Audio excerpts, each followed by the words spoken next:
Seja bem-vindo, seja bem-vinda a mais um Momento Indústria aqui na CBN.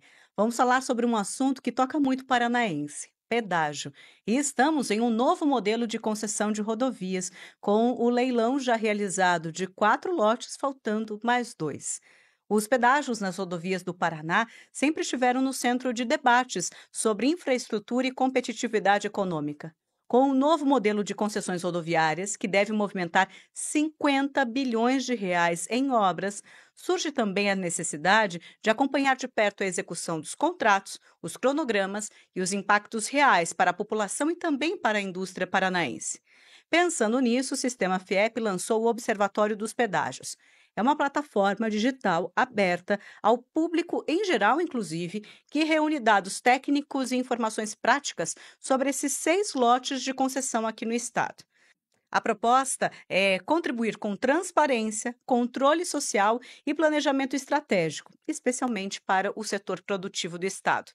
Para conversar conosco sobre essa iniciativa e os impactos para a sociedade paranaense, eu recebo aqui no estúdio da CBN o João Arthur Mor, que é superintendente da FIEP, e também o Homero Marchese, que é consultor da FIEP. Muito obrigada por terem aceitado o nosso convite e sejam também muito bem-vindos. Bom, vamos aqui começar.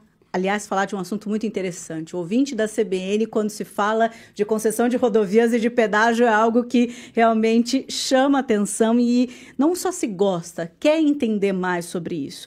João, em primeiro lugar, o que motivou a criação do Observatório por parte da FIEP? Aliás, a instituição já há muito tempo acompanha o pedágio no Paraná, não é? O pedágio no Paraná é uma cicatriz muito forte para o paranaense. Nós tivemos o primeiro modelo do anel de integração, foram 25 anos de pedágio, com uma expectativa de nós termos obras, e essa expectativa não foi alcançada. Nós tivemos tarifas altas e poucas obras. Agora veio outro modelo, surge um novo modelo. Então, o objetivo dessa plataforma e esse trabalho da FIEP é fazer com que qualquer pessoa no Paraná, mesmo leiga no assunto, apenas um usuário que nem você que anda nas nossas rodovias, possa entender o contrato do pedágio, as 2.500 páginas que compõem um contrato, e poder acompanhar e fiscalizar, ajudar a fiscalizar a execução das obras. Serão muitas obras, cerca de 500 obras em cada lote, ou seja, 3.000 obras no Paraná inteiro. Então é fundamental que nós possamos acompanhar a execução dessas obras. Isso é o papel fundamental dessa ferramenta e para isso que a FIEP criou essa ferramenta. E vem já um pacote grande de obras, porque algo que mudou da concessão anterior para essa foi que nos primeiros 7 anos essas obras precisam vir. Então teremos mais acompanhamento desse volume de uma vez só, vamos dizer assim, né? Agora, Homero, você que tem conhecimento muito dos contratos anteriores, acompanhou muito e agora também acompanha. A falta de transparência naquele momento foi um fator, o principal problema daquelas concessões? Acredito que sim, Joyce. Houve nos contratos passados uma tendência que era a seguinte, de corte ou adiamento de investimentos enquanto a tarifa continuava subindo. Esse corte e adiamento de investimentos, ele era feito nos famosos aditivos. Exato. E os aditivos eram de difícil acesso. Naquela ocasião, eu era servidor, era auditor do Tribunal de Contas, eu integrei a equipe que auditou os contratos de pedágio e mesmo nós tivemos dificuldade para ter acesso àquela documentação. Eu me lembro que foram meses de trabalho para a gente poder chegar a uma conclusão. E um dos objetivos do Observatório agora é evitar que essa falta de acesso à informação, pelo menos a falta de acesso amigável à informação, se repita, deixando, portanto, mais democráticas as regras dos contratos de pedágio que vão entrar e que estão sendo praticados no estado. As regras são novas, mas a gente já aprendeu o quanto de informação é importante naquele momento e agora, não é, João? O Observatório organiza justamente esses dados, esses cronogramas, essas tarifas e também o que está previsto em obras. Como é que isso pode beneficiar os polos industriais localizados até fora aqui de Curitiba ou até mesmo em Londrina, em outras partes do estado? Como é que isso também está sendo visto por você e pela FIEP? Nós temos uma indústria muito forte, Joyce, em todas as regiões do estado do Paraná. Então, por exemplo, uma indústria de Londrina que precisa deslocar as suas cargas para o porto de Paranaguá, que ela vai andar um trecho pela 445, depois ela pega a 376 e termina a viagem na 277. Ela precisa de uma pista duplicada. Ela precisa do contorno norte de Londrina, uma obra tão esperada para Londrina. Só que como que ele vai acompanhar o industrial que às vezes está, inclusive, na beira da pista, a sua empresa? Né? Quando que vai acontecer aquela duplicação? Quando que vai acontecer um viaduto de acesso para aquele distrito industrial que ele está instalado? Tudo isso aí está de forma bem didática na plataforma. Então, qualquer indústria do Paraná vai poder acompanhar a obra que interessa para ela. A obra que está na sua frente, muitas vezes. Nós temos um caso, por exemplo, de uma indústria em Matelândia, que tem 10 mil funcionários. E a entrada e saída desses funcionários na troca de turno era feita em um retorno em nível, ou seja, muito perigoso. Um ônibus transportando funcionários ter um acidente com um caminhão. Então, ela solicitou na época, nós conseguimos, apoiamos e conseguimos colocar um viaduto na frente dessa indústria. Esse viaduto vai ficar pronto quando? Está previsto, nesse caso específico, no ano 3, fevereiro de 2027. Então, essa indústria vai olhar no calendário, dia por dia, para que esse viaduto esteja pronto em fevereiro de 2027. A informação é riqueza, assim como conhecer mais dessas novas regras. O Homero falou aqui da anterior, da questão da falta de transparência. Agora, Homero, na sua opinião, quais são esses aspectos também dos atuais contratos já licitados, já leiloados, que precisam, então, de maior atenção até quanto à fiscalização mesmo?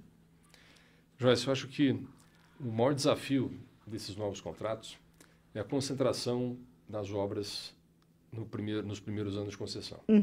Nós estamos falando de 3.300 quilômetros sob concessão no estado inteiro, dentro dos quais 1.700 deverão ser duplicados, a maior parte deles até o 7º ano de concessão. Então, é muita obra, um volume muito grande, isso demanda equipamentos, demanda insumos, demanda mão de obra, e nós tememos que esse cronograma possa não ser cumprido. E aí a gente voltar com aquele problema que eu mencionei de adiamento de investimento. Né? Para que esse adiamento de investimento seja acompanhado de um corte na tarifa, como prevê os contratos, ou seja, para que haja a manutenção de uma proporção justa entre o que a pessoa está pagando de pedágio e o que ela está vendo de obra na rodovia, é muito importante verificar se os critérios contratuais vão ser aplicados corretamente. Porque, no caso de adiamento de investimento, por exemplo, os contratos prevêem a aplicação de um chamado fator D, que diminui a tarifa. Mas se esse fator não for aplicado corretamente, a sensação vai ser igual àquela que nós tivemos no passado, de que não está havendo justiça na cobrança de pedágio. Então, o Observatório dos Pedágios vai ficar de olho bastante na evolução das obras para verificar se estão correspondendo à tarifa praticada. Conhecer, e aí é possível fiscalizar mesmo nesse estágio. Vai ficar mais fácil nesse sentido no final das contas, né, Homero? Exatamente. Aumentar a consciência da população sobre aquilo que está previsto. Bom, aqui na CBN eu converso com o João Arthur Mor, que é superintendente da FIEP, com o Homero Marquesi, também meu convidado, consultor da FIEP. Estamos falando sobre o Observatório dos Pedágios. Na forma prática, e a gente gosta muito de trazer esse olhar aqui, viu, João Arthur, para os ouvintes da CBN, como as indústrias paranaenses, então, vão poder utilizar a plataforma? O senhor comentou daquele exemplo da indústria da passagem de nível para os seus trabalhadores para o transporte, mas observar isso de perto contribui, por exemplo, para a redução de custo, para planejamento logístico também? Com certeza, Joyce. A ferramenta foi feita para ela ser bem amigável, ser fácil de utilizar. Então, a indústria ela vai poder acompanhar não só as obras, mas, por exemplo, vai poder acompanhar as tarifas de pedágio. A ferramenta traz, lote por lote, todas as tarifas. Nós queremos implementar no futuro, ainda não disponível agora, mas estaremos disponibilizando isso, imagens, fotografias aéreas das obras. Por que tudo isso? Nós somos hoje totalmente dependentes do modal rodoviário na nossa logística, seja para trazer a matéria-prima para a nossa indústria, seja para levar nosso produto acabado, ou para exportação, ou para o mercado interno. Então é fundamental que nós tenhamos essas obras prontas no cronograma previsto. Nós estamos pagando uma tarifa de pedágio que não é baixa, é uma tarifa de média para alta. Alguns lotes, inclusive, como o lote 6, ficou com tarifas mais altas, não teve concorrência, só uma empresa participou. Mas para que essa tarifa justifique em redução de custo logístico, redução do frete, nós temos que ter fluidez no trânsito. Nós não podemos ficar parados em congestionamentos, ficar parados porque às vezes um caminhão tombou e demorou para retirar esse caminhão. Que vem sendo um problema, por sinal, né, João? Claro, com certeza. Então nós temos muitos problemas aqui na 277, na descida para Paranaguá, de desmoronamentos, interdições de pistas. Ou seja, a tarifa de pedágio paga tem que refletir em redução do custo logístico, redução do todo desse custo pela fluidez no trânsito. E claro, obviamente, com muito maior segurança, né, redução da gravidade dos acidentes.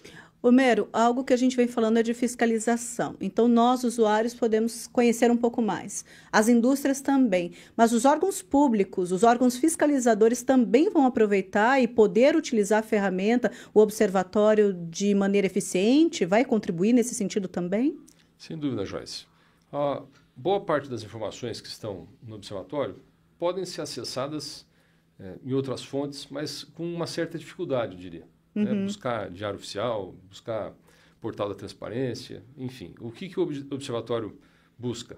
Fazer com que essas informações sejam apresentadas, como disse o João, de forma amigável, né? De forma intuitiva, que qualquer cidadão, mesmo sem conhecimento especializado em engenharia ou contabilidade ou direito, possa saber, pelo menos, o básico que está previsto no contrato e, a partir daí, cobrar. Os órgãos de controle também podem se valer dessa ferramenta como uma ferramenta adicional para trabalhar, né? Os tribunais de contas, que têm uma maior habitualidade com esse assunto, talvez precisem menos, mas Ministério Público, por exemplo, que tem um mundo de assuntos para tratar, né? Tem direito de família, criminal e tal, possa utilizar com muita vantagem essa ferramenta, por exemplo. Assim como as câmaras municipais, as prefeituras, para verificar se há obras na região em que o município se insere e poder cobrar a execução dessas edificações. Entidades representativas de classe, seja da agricultura, da indústria, do comércio. Exatamente. E por falar nisso, porque a gente toca novamente na questão da transparência. E o observatório acaba respondendo uma demanda histórica da indústria por mais previsibilidade e transparência. O João Arthur aqui acompanhou muito desse processo e segue acompanhando. No final das contas, a iniciativa também ajuda a fortalecer a competitividade industrial do Estado mediante essa transparência e previsibilidade também, João? Sim, porque nós podemos nos programar com relação ao nosso custo logístico. Se você tem hoje uma estrada, que é a realidade, em pista simples, de Cascavel até o Porto de Paranaguá, né, o maior trecho em pista simples, né, e você tem que ter uma frota, por exemplo, de 50 caminhões para fazer esse trajeto, no momento que você tem essa pista duplicada, maior fluidez, o teu tempo de viagem diminui. Então, às vezes, não com 50, mas com 45 caminhões, você pode cumprir o trajeto ali. Cumprir o trajeto, transportar a mesma quantidade. Como nós crescemos muito, a indústria do Paraná cresce acima da média do Brasil, né? A gente vai, então, crescer a nossa indústria e não vamos precisar adquirir mais 5 caminhões. Com os mesmos 50 caminhões, a gente vai conseguir transportar mais produtos que a gente transportava antes. Para isso tem que ter fluidez. Então, as indústrias, elas podem se planejar. A indústria, inclusive, onde ela vai se instalar? Ela pode se instalar em cidades que terão pista duplicada. Hoje, quem que atrai muita indústria? A região de Curitiba, a região de Ponta Grossa, porque são regiões que já têm pista dupla até o Porto de Paranaguá. Nós teremos outras regiões agora que vão atrair investimentos, porque elas terão uma melhor logística rodoviária.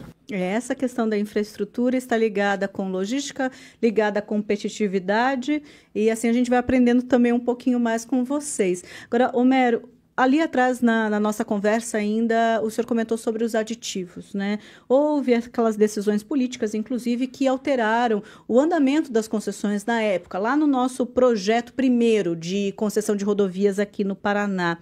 Agora, a chance é menor disso acontecer, desses aditivos, ou pelo menos será possível manter até uma maior vigilância e agir a respeito dessas mudanças, desses caminhos previstos inicialmente?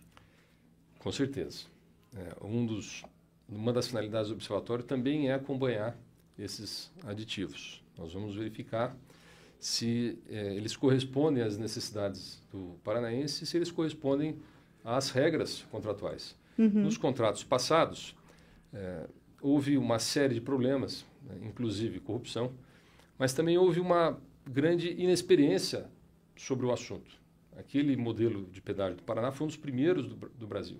Então havia muita coisa ainda para errar para poder aprender. Agora nós estamos há muitos anos depois da construção de vários contratos de concessão rodoviária no Brasil. Então esses contratos novos agora são muito melhores do que os antigos, são muito mais modernos. São muito mais modernos. Tem cláusulas mais inteligentes, que resolvem problemas que os outros contratos eram omissos ou não resolviam.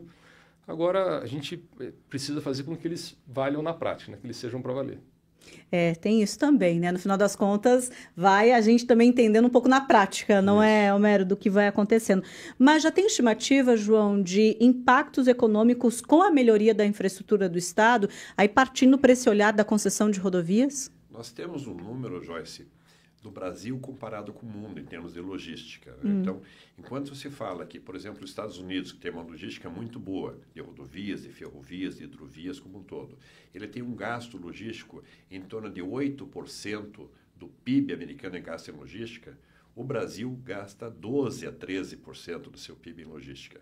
Por quê? Porque nós usamos um modal mais caro, que é o rodoviário, usamos poucas ferrovias, né? Usamos muito caminhão ainda, e ainda o problema é que nós usamos esse caminhão em estradas antigas, de pista simples. Né? Então, se nós conseguirmos reduzir, por exemplo, de 12% para 10% do PIB, né, nós estamos ganhando 2 pontos percentuais no PIB. Muitas vezes, essa redução do frete pode dar um resultado maior, inclusive, do que o próprio resultado que uma indústria tem hoje. Então você tem que trabalhar, porque você tendo uma previsibilidade da saída do teu caminhão, da chegada do teu cliente, você não precisa manter um estoque tão grande de produto acabado no teu cliente, por exemplo. Sim. Você não precisa ter um estoque tão grande de matéria-prima, né? Porque você sabe que o teu caminhão de matéria-prima vai chegar naquele horário. Como é que se faz um sistema de just-in-time, que é chamado na indústria, né? Você recebe a matéria-prima e já produz ela, sendo que você tem uma incerteza muito grande se o teu caminhão não vai ficar preso num acidente, num congestionamento na estrada.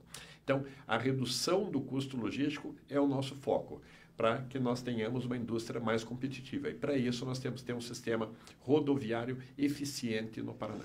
Homero, e qual então é a sua dica para quem está nos ouvindo, para começar a também acompanhar a evolução da concessão de rodovias no Paraná por meio do Observatório do Pedágio? Eu indicaria que a pessoa pudesse passear pelo site, especialmente pelo... Navegar mesmo. Navegar.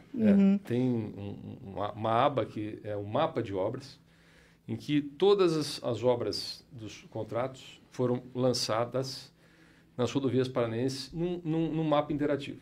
Então, você que está nos acompanhando, nos assistindo ou ouvindo, procure na sua cidade ou região as obras que estão previstas ali. Você vai verificar as duplicações, as faixas adicionais, as ciclovias, os contornos, os viadutos e verifique, por exemplo, onde isso vai acontecer, qual é o ano de entrega. Procure também saber ali os descontos que o usuário tem direito ao usar as rodovias no Paraná. Se a pessoa quiser se aprofundar mais, ela tem acesso a uma ferramenta de inteligência artificial. Ela pode fazer perguntas. Interessantíssimo. Eu vou sair daqui, então já vou testar também. Pode perguntar, por exemplo, se tem obra na região, quantos quilômetros de duplicação envolve cada lote. Enfim, é um trabalho feito com bastante carinho e competência por uma equipe da Federação das Indústrias, porque sabe da importância desse assunto, não só para a indústria, né, mas para o usuário paranaense, para a segurança das pessoas, na busca da construção de um Paraná melhor. Joyce, só complementando o que o Homero falou das tarifas, os descontos da tarifa, é muito importante para o ouvinte saber. Todo mundo que tiver aquele tag eletrônico, automóvel ou caminhão, tem 5% de desconto. Só esse desconto para quem usa muito a estrada já vale a pena até pagar a mensalidade do tag. Mas hoje tem muitos bancos, inclusive, que disponibilizam esse tag gratuitamente. Né? E você tem também o desconto do usuário frequente, aquela pessoa que mora numa cidade, trabalha na outra. No primeiro dia paga lá R$10, se passar de novo vai cair para 9,50, para 9. Na 10ª passagem, no mesmo sentido, dentro do mesmo mês, ela vai estar podendo pagar às vezes R$3 só de tarifa. Então vale a pena fazer essa conta, olha lá no observatório, faz a simulação, né, e faz a conta ali, vale a pena ter o tag tanto no seu veículo de passeio como na indústria que utiliza, obviamente, caminhões aí nos seus transportes. Obrigada, João Arthur, mais uma vez. Foi um excelente bate-papo e assim a gente aprendeu mais sobre o observatório e mais sobre esse atual momento da concessão de rodovias por aqui. Obrigada mais uma vez. Obrigado a você, Joyce, a toda a equipe da CBN e todos os ouvintes. Acesse www.observatoriodospedajos.org.br no seu computador e veja a ferramenta. Homero, meu agradecimento também. Eu que agradeço, Joyce, foi uma honra estar aqui. E um grande abraço a quem nos acompanhou. Bom, eu aqui no Momento Indústria, na CBN, recebi o João Arthur Mor, superintendente da FIEP, e o Homero Marquesi, consultor da FIEP, que falaram mais sobre o Observatório dos Pedágios. Momento Indústria é justamente essa oportunidade de levarmos essas discussões até você. E até a próxima.